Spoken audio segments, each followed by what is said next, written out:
चौकशी व्हावी असं सुषमा अंधारे म्हणतात। मेधा कुलकर्णी गोंगाट करतात, पण मूळ मुद्दा हा जमिनीच्या गैरव्यवहाराचा आहे असंही त्यांनी म्हटलंय। शनिवार वाडा हे प्रकरण मुद्दाम पुढे आणण्यात आलं असंही अंधारेंनी म्हटलंय। जैन धर्माची जी जमीन आहे ती अत्यंत कमी भाव विकल्याचा आरोप आता करण्यात आलेला आहे। माझ्यासोबत आता सुषमाताई अंधारे, ताई काय सांगाल, जे मुरली मोहोळ यांच्या जे मार्फत जे त्यांचे बिल्डर आहे त्यांना ती जमीन अत्यंत कमी भावात विकल्याचा आरोप केला जातो, काय सांगाल?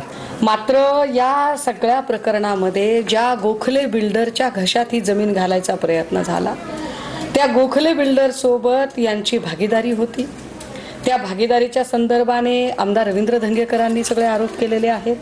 बरं, आमदार रवींद्र धंगेकर हे शिंदे गटाचे आहेत, सत्ताधाऱ्यांचे आहेत। सत्ताधारी गटाच्या आमदाराने भाजपच्या खासदारावर आरोप केले। ही जी सगळी प्रक्रिया आहे ही प्रक्रिया संशयास्पद आहे आणि म्हणून मुरलीधर मोहोळ सारख्या व्यक्तीला खरंच सत्तेत बसण्याचा अधिकार आहे का? मुरलीधर मोहोळांचा राजीनामा घ्या आणि मग बोला ना, कारण मंत्री असण्याचे प्रिव्हिलेज मिळू शकतात त्यांना।